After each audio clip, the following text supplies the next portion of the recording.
Nathan Lyon bowls a lot, and because Australians don't want to use his name every time, he has nicknames. One is from a Melbourne footy player and isn't really worth discussing. And the other one is GOAT, as in greatest of all time. But Australians call Nathan Lyon a GOAT almost ironically. I don't think it's technically irony, as they are saying it because he is the greatest off-spinner Australia has ever had. But being that Australia doesn't really rate off-spin much, perhaps best articulated by Gideon Haigh calling it cricket's rubbish skill, being the best at it doesn't really mean that much either. If you look at the entire history of Australian spin before Lyon, the top 5 were all leg spinners. Lyon's only real off-spinning competition in Australia is memories of Tim May or Hugh Trumbull's record from over 100 years ago. And then there's being called the GOAT and also having to look up at the GOAT from this position on the graph, especially as that particular GOAT keeps telling you how to do your job better. Every spinner will be in the shadow of Warne in Australia. In fact, the shadow of Warne, I think, was what I was going to call my book that was going to be on all the spinners who played Test cricket after him, and some of the ones who didn't. It's really a bunch of amazing stories. You have Brad Hogg, who was a batting all-rounder and postman, who suddenly won a World Cup because of Warne, and then eventually ended up with the main job, retired, came back, played in the IPL, has a YouTube channel. There's also Bryce McGain, who wasn't a professional cricketer until he turned 29. He was a literal IT manager who then injured his finger, shoulder, and missed his first flight to South Africa before being hit almost all the way back to Australia from South Africa. Bo Casson had a heart problem, but also got the yips. Jason Krazier played 2 tests. In one he took 12 wickets, in the other South Africa chased down 400. Stuart McGill finally got the top job and seemed like he was over it and went AWOL on a tour at one point. The selectors thought Michael Beale was from Western Australia when they picked him to play at the WACA. The same selectors chose Cameron White, Marcus North and Steve Smith as bowlers. Even Marnus Labuschagne's bowling got him his first chance in the team. And there's also a story, which I hope is apocryphal, that Nathan Horrocks ended up selling some of his Australian kit in a garage sale. I haven't even gone on to the Cullens or Lloyd Pope's skyrocketing first-class bowling average. To survive that carnage, not to mention the fact that he's an off-spinner in Australia, is incredible. And you've got to remember that the selectors didn't even always want him. In 2013, he went to India, and for the last test, he took 7 for 94. And he added another couple in the second innings. At that point, he had 76 wickets in 22 matches. And yet, he wasn't picked for the next test, so Australia could give a debutant who was a project player a game at the start of the Ashes. Ashton Agar batted well, but in 4 tests he has 7 career wickets, and Lyon had that covered in the test before. And obviously Lyon's been pretty good since as well. Even on his way to 400 wickets, Australia weren't so sure about him. I think that story alone is enough to say, A, the Australian selectors were a bit weird, but also that he isn't an automatic great bowler like some of the others. But there are no bad bowlers with 400 wickets. But Lyon is a peculiar bowler. Unlike almost all spinners, he's not very good in the 4th innings. In fact, he's about as good in the first innings as he is in the last. And he's fairly balanced all the way through. That's not what spinners do. The yellow line shows just how much more spinners come into the game as the pitch degrades. This is numbers from during his career. Oddly, he's almost identical to other spinners during the middle of the game. But at the start and the end, he's not like them at all. There are other spinners like him. In fact, there are some that are far worse in the last innings than they are in the first. Stuart McGill might be the most weird case of this. He's legitimately great in the first innings and terrible by the end. Daniel Vettori also struggles from start to end. But I've also included Danish Canaria, Muralitharan and Ashley Giles as bowlers who just aren't that much better from start to end. And I thought there'd be a pattern here. But there's not really, is there? There are Asian spinners and non-Asian spinners, finger spinners and wrist spinners. So here is Lyon against the other top-performing traditional off-spinners of his era. You can see that only Swan is slightly like him, but he still has a 7-run drop from his first innings to last. But the thing is that Lyon is an off-spinner, but he's also something else. He's an Australian off-spinner, which means he's, at least in part, an overspinner. You can see it in Will Somerville as well, who learned to bowl in Australia. You can't just survive on Australian pitches as a finger spinner by getting sideways spin. You have to get extra bounce. So for most spinners, the best place to watch them is from high and behind the arm. To see why Lyon is so good, it's actually better to go low and side on. Lyon's dip is extreme. That overspin puts extra revs on the ball, which means it bounces before you think it's going to bounce, and then it bounces higher than you think it's going to bounce, ending up in a lot of bat pad catches. But that overspin maybe is not as helpful in the 4th innings, especially when the pitches aren't bouncing as much already. That's when you need more side spin, which isn't his strength. But he should still be better in the 4th innings than he is. One of Lyon's superpowers is how accurate he is. I love this pitch map. It's from his 8-wicket haul against India in Bangalore. There is one ball slightly too short, and the rest are exactly where he intended them to be. And if, like me, you watch this live, you might actually remember how seamlessly he changed his length from over to over or batter to batter without ever losing any control. That skill should translate to the 4th innings. And it's not even the only reason he has an advantage in the fourth innings over other spinners. He is now the bowler who has delivered the second most deliveries ever in the fourth innings of a test match. But despite how many times he's actually bowled there, he only has the fifth most wickets. The only specialist bowlers with a worse fourth innings average are Alf Valentine and Brett Lee. Valentine is another spinner, and a good one, so I'm not sure why he's here either.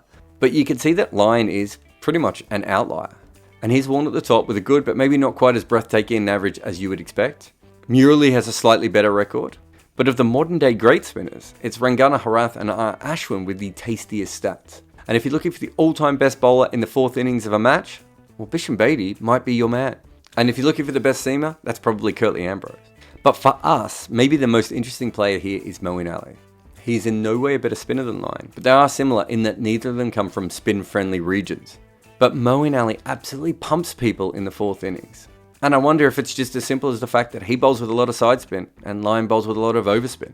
There is one advantage for Australia in this. It means that in the first innings they have 4 frontline attackers, which most teams with a good spinner don't have.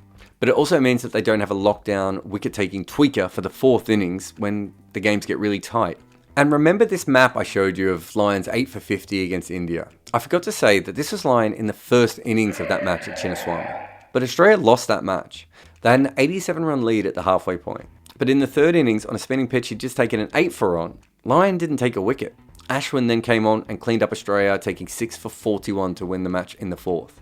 And there's something else about Lyon that should give him an advantage in the third innings, or the fourth innings, that actually happened in that game. Because Lyon has played his entire career with a lot of left-arm seam bowlers in his team. He's had the Mitchells, Stark and Johnson, and also for a test he had James Faulkner. That's over 3/4 of his matches with left-arm seam available to him. And not all casual cricket fans know about this. But this is one of those things that professionals talk about a lot. Within cricket, if you have a good off-spinner in your side, you often try and rush a left armer in. And that's because quicks from that side of the wicket put down foot marks for the spinner to attack against right-handers. This was Trent Copeland explaining it during the first Ashes test. Lyons bowls 2 balls to Ollie Pope. One explodes a bit from the surface and the other one doesn't. And the blue one, which bounces a lot more, takes the edge. And here's Copeland showing exactly what he means. These are Stark's feet, changing the surface for Lyon. And this isn't just about Lyon, of course. Teams often worry about playing left-arm seam against Ashwin as well. This is well-known cricket law. You can see here a puff of dust from outside the off-stump. And with Lyon's accuracy and bounce, this is a tough ball for right-handers to handle. But I did wonder how much of this actually affects off his records. Like, is it worth picking an extra left-armer just for this? And the first thing I did was check Lyon's record to see if he was better with left-arm pacers in the team or not. He actually wasn't. He averaged more when they were in the side by a fair bit. So I got Amol Dacey to go deeper. There actually aren't that many occasions when a lot of left-arm seam is bowled in a match, because it's only 10% of all deliveries and less than 20% of seam bowling. So to even have any impact at all, you'd need a lot of left-arm seam to be bowled. So that actually rules out most of Asia, where seamers usually don't bowl that much, and the numbers kind of back that up. But Amol also looked by country, and when you look at Australia, England and New Zealand, which is obviously places with lots of seam, and you look at the fourth innings of matches with over 25 overs of left-arm seam bowled, there is actually a difference there. So I looked up Lyon's record in the fourth innings of matches in these 3 places, when he had left-arm seam bowlers in his team, and there was no positive effect on his record.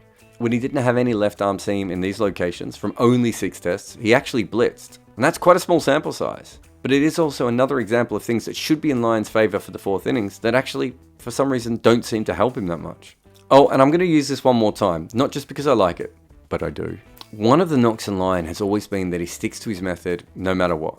He doesn't vary his pace or position on the wicket, and well, as you can see here, he's almost robotically accurate. And when he has failed in the fourth innings, his automaton style often gets talked about. I can certainly see that, but I just wonder if he's just not set up to be taking wickets in the fourth innings to begin with. But you'll have your own views on Lyon's bowling. And that's because you probably feel like you've seen a lot of it. And you're probably right. He has bowled 600 more overs than any other human since he came to Test cricket. That's more than Stark and Hazelwood combined. He is always bowling. And because he does so much of that bowling on flat Australian pitches not made for any spinners, specifically finger spinners, you've probably seen him look benign a lot. Compared to Ashwin and Swan, he's just not as exciting or dynamic or charismatic. And being a dour off-spinner is never that ideal. Quite often when he does take his wickets, it's through extra bounce and miss hits. Again, not particularly sexy.